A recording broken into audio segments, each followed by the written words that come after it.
오늘은 성령과 말씀의 균형이 얼마나 중요한 것인지 사도행전에 나타난 5가지의 성령 세례를 통해서 우리가 함께 나눠보도록 하겠습니다. 여러분, 히브리서 11장 1절 말씀은 우리에게 믿음이 무엇인지 아주 정확하고 명료하게 전하는 말씀입니다. 믿음은 바라는 것들의 실상이요 보이지 않는 것들의 증거니라고 하였습니다. 믿음이라는 것은 바라는 것들의 실상이 있어야 되고, 믿음은 보이지 않는 것들의 증거라는 뜻입니다. 실상과 증거가 반드시 있어야 되는 것이라고 선언하고 있습니다. 다시 말하면 복음의 진리 체계로 든든히 서 있는 그리스도인은 그 복음은 실상이 된 것을 붙들어야 되는 것이죠. 하나님의 말씀이죠. 그리고 믿음이라는 것은 하나님의 말씀에 반응하는 그 믿음을 얘기하는 겁니다. 그럴 때 복음의 진리 체계와 믿음의 진리 체계로 바라는 것을 말씀으로 바라보고 있으면 믿음은 보이지 않는 것들의 증거가 된다고 했었으니, 영의 진리 체계로 보이지 않는 세계가 움직이고 있다는 것을 성령의 역사로 나타내 주신다라는 선언입니다.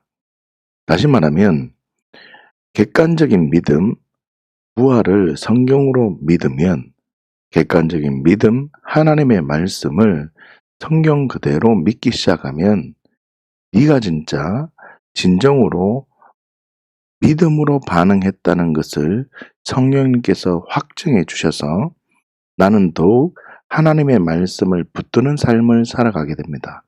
그래서 객관적인 말씀과 성령의 인도하심을 경험하는 믿음의 삶을 살아가게 된다는 것입니다. 그런데 대부분의 사람들은 성령 세례를 경험하면, 성령의 충만함이 경험되어지면 다른 어떤 행동들이 나타날 것이다.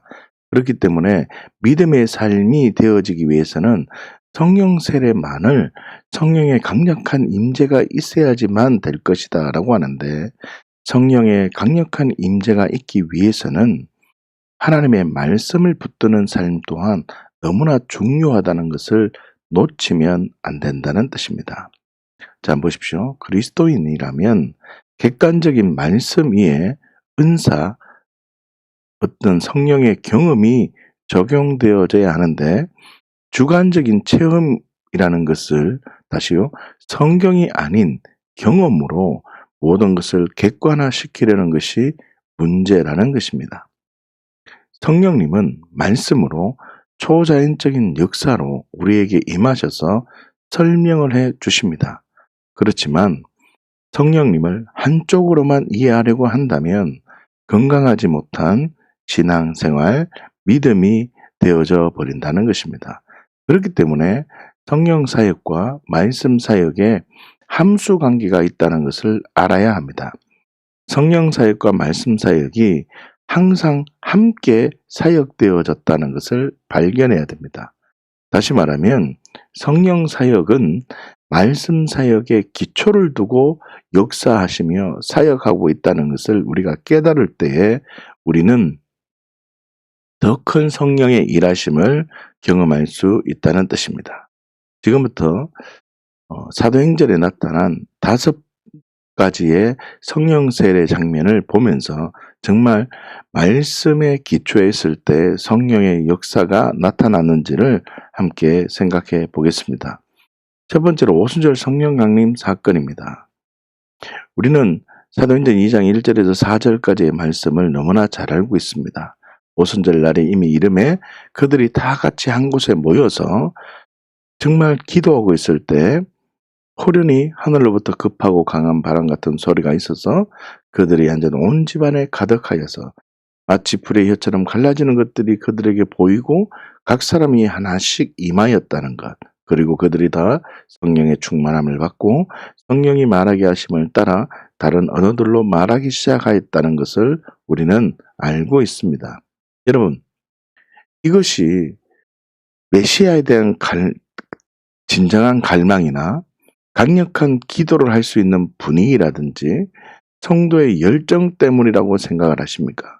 이 오순절 성령 강림 사건이 만약 그런 것이라면, 다시 말하면 상황과 조건 때문이라면 우리 또한 초대교회와 같은 성령의 역사를 경험해야 됩니다. 왜 그렇습니까? 우리 또한 상황은 다르지만 거룩한 열정이 있기 때문에 그렇습니다. 그리고 또한 생각해 보십시오. 만약 그렇게 할 수 없는 사람이라면, 그렇게 갈망하지 않거나 정말 전심으로 기도하지 못하는 사람이라면 뒤집어 보면 경험할 수 없다는 뜻도 되는 것입니다. 그런데 성경의 여러 가지 상황을 보면, 또한 주변의 사람을 보면 그렇게 갈망하지도 않았는데도 성령님께서 방문하셔서 그 사람을 사용하는 경우도 많이 있습니다. 사사기에 나타나는 사사들을 보면 그런 경우가 꼭 있습니다. 다시 말하면 우리에게 말씀하시는 것이 무엇이냐면, 성령님의 어떤 강력한 역사가 임하여서 우리에게 놀라운 일이 일어나는 것이 아니라 어떤 근거가 있다는 겁니다. 보십시오. 오순절 성령 강림 사건은 무엇 때문에 이루어졌는가를 먼저 봐야 된다는 겁니다. 여러분, 사도행전 1장 4절에서 5절까지 말씀을 보면 아버지께서 약속하신 것을 기다리라 라고 말씀하십니다. 그리고 5절에 보시면 너희는 몇 날이 못 되어 그러면 성령으로 세례를 받으리라 라고 선언하십니다. 여러분, 오순절 성령 강림 사건은 인간의 열심으로 출발된 것이 아니라 4절 말씀에 보시면 아버지께서 약속하신 것을 붙들고 기도했기 때문에 그렇습니다. 성령의 강력한 역사는 오순절 마가다락방에서 120명이 모여서 기도한 것은 인간 스스로가, 그 사람들 스스로가 모여서 열심을 다해서 기도했기 때문에 성령의 강력한 역사가 임한 것이 아니라 4절 말씀처럼 예수님께서 말씀하셨다는 겁니다. 야, 너 예루살렘을 떠나지 말고 내게서 들은 대로 아버지께서 약속하신 것을 기다리고 있어라. 그러면 너희는 몇 날이 못 되어서 성령으로 세례를 받게 되는 날이 있을 것이다 라는 그 예수님과 그 관계 속에서 그 약속의 말씀을 붙들고 기도했기 때문에 오순절 성령 강림 사건이 임한 것입니다. 성령은 약속으로 받는 것입니다. 다시 말하면 어떻게 기도했느냐가 중요한 것이 아니라 목적이 중요하다는 뜻입니다. 내가 하나님의 약속의 말씀을 얼마나 붙들고 있느냐에 따라서 그 삶이 완전히 달라진다는 뜻이죠. 결론적으로 오순절 성령 강림 사건은 무슨 뜻입니까? 약속을, 말씀을 붙들고 기도했기 때문에 성령님께서 임하는 초대교회의 놀라운 역사가 나타난 일들이 일어났다는 것입니다. 여러분, 돌아보셔야 돼요. 우리 삶 속에 성령의 강력한 은혜가 있기를 원한다면 나는 약속의 말씀을 얼마나 신뢰하고 있는가 살펴보셔야 됩니다. 두 번째, 사마리아 땅에 성령 세례가 임했습니다. 여러분, 14절에서 17절까지 말씀을 제가 한번 읽어드릴게요. 예루살렘에 있는 사도들이 사마리아도 하나님의 말씀을 받았다 함을 듣고, 사마리아도 하나님의 말씀을 받았다 함을 듣고 베드로와 요한을 보내매 그들이 내려가서 그들을 위하여 성령 받기를 기도하니 이는 아직 한 사람에게도 성령 내리신 일이 없고 오직 주 예수의 이름으로 세례만 받을 뿐이더라. 이에 두 사도가 그들에게 안수함에 성령을 받는지라. 아멘. 여러분, 사마리아 땅에 성령 세례가 임한 순서를 우리가 보시면 14절에 사마리아에도 하나님의 말씀을 받았다는 그 흐름이 있었다는 겁니다. 하나님의 말씀을 먼저 받았다는 것입니다. 사마리아에 있는 사람들이 하나님의 말씀을 듣고 하나님의 말씀에 반응하는 말씀이 기준이 되고 말씀이 출발이 되어졌습니다. 그럴 때 17절에 두 사도가 그들에게 가서 안수하니 성령을 받았다는 거죠. 무슨 뜻입니까? 말씀을 듣고 말씀에 반응한 후에, 다시요, 믿음은 바라는 것들의 실상이라 했잖아요.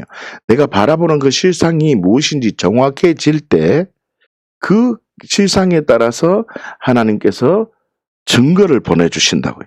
실상이 뭐라고요? 내 기대, 내 소망, 내 경험이 아니라 하나님의 말씀이 내 실상이 되어졌을 때에 하나님께서는 말씀을 기대하고 말씀을 바라볼 때, 믿음은 바라는 것들의 실상이라 했잖아요. 말씀을 바라보고 있을 때, 말씀을 내가 받았을 때 증거로 성령을 부어주심으로 이 사람들이 믿음의 삶을 살았다는 뜻입니다. 여러분, 오순절 마가다락방에 성령이 임한 사건은 말씀을 붙들고 있을 때 성령이 임함으로 내가 정말 말씀을 붙들고 있으니 하나님께서 증거로 주셨구나라는 그 믿음의 그 함수관계가 이루어진 겁니다.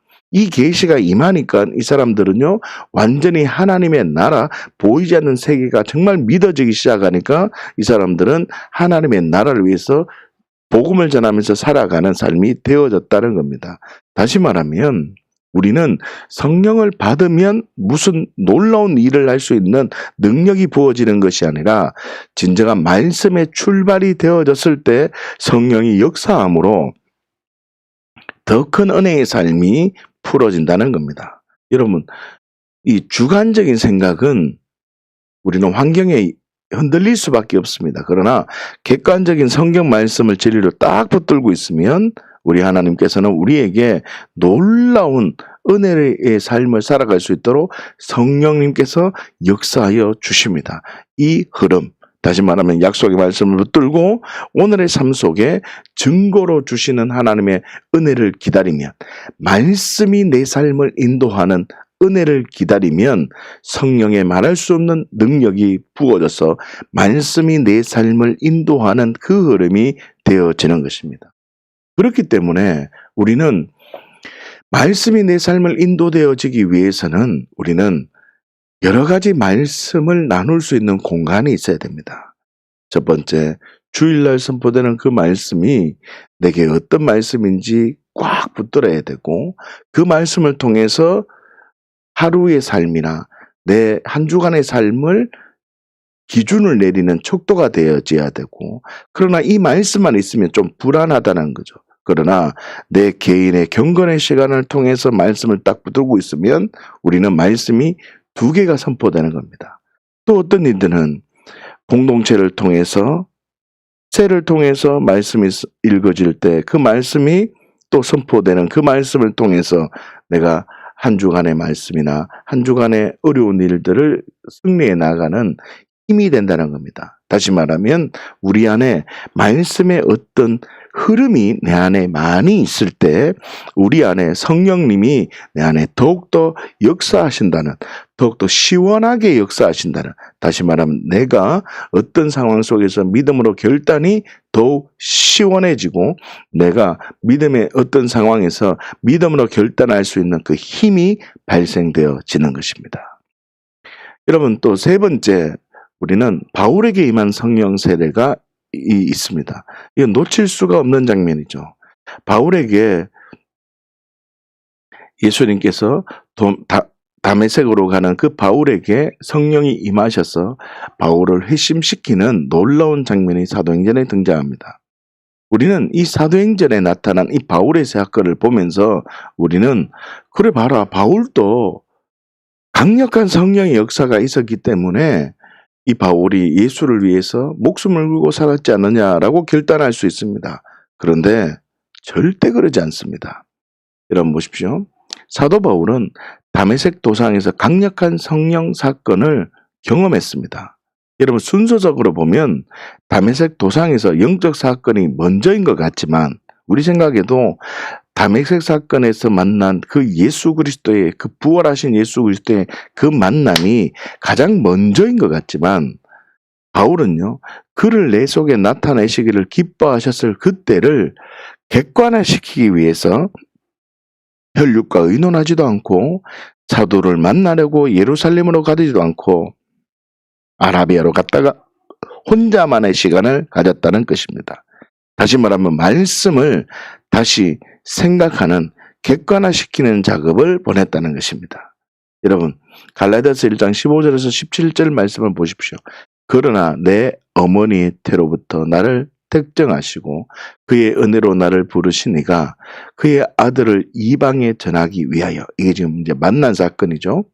그를 내 속에 나타내시기를 기뻐하셨을 때에, 그 이제 바울을 만났을 그때의 말이에요. 그때 바울이 경험을 하고 주관적인 어떤 경험이 있었다는 거예요. 그를 내 속에 나타내시기를 기뻐하셨을 때라는 말은 주관적인 어떤 성령님의 강력한 영적 사건이 있었는데, 바울이 어떻게 하는 거 보십시오. 내가 곧 혈육과 의논하지 않고 곧 나보다 먼저 사도된 자들을 만나려고 예루살렘으로 가지 아니하고 아라비아로 갔다가 다시 다마섹으로 갔노라. 우리는, 사도 바울은 주관적인 그 임재와 경험과 계시들을 객관화시키는 시간이 있었다는 것을 놓치면 안 됩니다. 다시요. 많은 사람들이 말씀의 진리가 없는 채 성령의 강력한 은혜를 경험하고 그냥 말씀으로 객관화시키지 않고 성령의 은혜만을 살아가면 흔들릴 수 있다는 겁니다. 왜 바울이 흔들리지 않았느냐? 객관화시키는 시간이 있었다는 겁니다. 말씀이 무슨 뜻이고 십자가가 무슨 의미이고 부활이 무슨 의미인지 믿음의 계산기를 두드리는 시간이 있었다는 것입니다. 다시 말하면 말씀과 성령의 사역이 균형을 이루는 것이 너무나 중요하다는 것입니다. 그렇기 때문에 믿음은 바라는 것들의 실상이요 보이지 않는 것들의 증거라는 것이기 때문에, 바라는 것, 말씀을 보는 시간과 보이지 않는 것들의 증거라는 성령의 은혜를 구하는 기도를 하는 시간이 내 삶에 균형이 되어져야 하는 것입니다. 다시 말하면 평생의 삶을 돌아봤을 때 내가 기도만을 하는 삶이었다면 기도를 잠시 포기하고 말씀을 더욱 집중적으로 봐야 된다는 겁니다. 여러분, 오해하시면 안 됩니다. 말씀을 집중적으로 읽는다는 것이 아니라 그 말씀을 통해서 하나님이 어떤 분이고 그 말씀을 통해서 내가 놓치고 있는 게 무엇인지를 우리가 발견해내야 된다는 뜻입니다. 할렐루야. 자, 네 번째 성령 세례가 임하는 고넬료 사건을 보십시다. 사도행전 10장 44절에서 45절 말씀입니다. 베드로가 이 말을 들을 때, 아주 중요한 부분이죠. 베드로가 이 말을 할 때 성령이 말씀 듣는 모든 사람에게 내려오시니, 뭐라고 말하죠? 베드로의 말을 들을 때 성령이 말씀 듣는 모든 사람에게 내려오셨다는 뜻입니다. 베드로와 함께 온 할례받은 신자들이 이방인들에게도 성령 부어 주심으로 말미암아 놀랬다는 것입니다. 고넬료의 집에 성령님이 임하신 것은 안수라는 방법을 통해서 성령님이 임하신 것이 아닙니다. 뭐라고요? 말씀을 듣는 중에 성령이 내려오셨다는 겁니다. 지금 또 기도하고 있습니다. 날기사를 통해서 말씀을 듣고 있을 때 성령님께서 임하셔서 우리에게 새로운 생명의 가치가 임하고 치료되어지는 은혜가 있고 앞길이 풀어지는 은혜가 있기를 예수님의 이름으로 축복합니다. 재정이 풀어지고 삶이 풀어지고 하나님의 손길이 경험되어지고 하나님의 손이 내 손 위에 얹음받아지는 놀라운 은혜가 있기를 예수님의 이름으로 축복합니다. 여러분, 이 은혜가 있기를 원한다면 생명의 말씀 위에 있어야 됩니다. 십자가, 부활, 그 사건을 아는 것이 아니라 내게 십자가가 어떤 의미인지, 내게 부활이 어떤 의미인지를 내가 묵상하는 시간이 필요하다는 뜻입니다. 여러분, 이 얼마나 묵상하느냐, 내가 어떤 자리에서 건짐을 받았느냐, 내가 어떤 은혜를 받았느냐, 내가 지금 삶을 살아가는 그 힘의 능력이 나의 힘이냐, 나의 의지냐, 하나님의 말씀이냐, 이 돌아보는 시간이 필요함을 여러분들이 생각하셔야 됩니다. 마지막 다섯 번째, 에베소의 성령 강림이 임합니다. 사도행전 19장 4절에서 7절까지 말씀을 제가 한번 읽어드리겠습니다. 바울이 이르되 요한이 회개의 세례를 베풀며 백성에게 말하되 내 뒤에 오시는 이를 믿으라 하였으니 이는 곧 예수라 하거늘. 내 뒤에 오시는 이를 믿으라, 예수를 믿으라. 5절입니다. 그들이 듣고 내 뒤에 오시는 이를 믿으라는 그 요한이 회개의 세례를 베풀며 백성에게 말한 그 바울의 그 선포를 듣고 주 예수 이름으로 세례를 받으니 6절입니다. 바울이 그들에게 안수함에 성령이 그들에게 임하심으로 방언도 하고 예언도 하니 모두 12사람쯤 되니라. 아멘. 에베소의 12명의 제자들에게 성령이 임하신 사건입니다. 내 뒤에 오시는 이를 믿으라. 이 복음을 전한 뒤에, 바울이 이 복음을 전한 뒤에 성령이 그들에게 임하였습니다. 말씀이 전해진 뒤에, 말씀이 선포된 뒤에 바울이 안수하자 방언과 예언하고 성령이 그들에게 임하였다는 것입니다. 말씀과 성령의 균형이 이루어졌을 때 성령님께서 제한 없이 일하셨다는 것을 기억하셔야 된다는 것입니다. 사랑하는 주의 한가족 여러분, 여러분의 삶 속에 성령님이 역사하시고 성령의 은혜가 임하기를 원하고 전능하신 하나님의 손길이 임하기를 원한다면 하나님의 말씀의 진리 위에 든든히 서 있어야 됩니다. 나는 정말 나를 움직이는 것이 실제인가? 나를 정말 움직이는 것이 나는 객관적인 하나님 말씀으로 움직이는가? 믿음은 바라는 것들 실상이요 보이지 않는 것들의 증거라고 하는데 나는 정말 하나님의 말씀을 진리로 어떤 상황이든지 하나님 언제나 옳다는 진리로 살아가느냐, 이 진리 앞에 있다면 성령님께서 우리의 삶을 만지실 것입니다. 왜 그렇습니까? 약속입니다. 제가 이렇게 당당하게 선포할 수 있는 이유는 성경의 약속이기 때문에 그렇습니다. 사랑하는 주의 한가족 여러분, 사도행전에 나타난 성령 세례의 특징은 무엇입니까?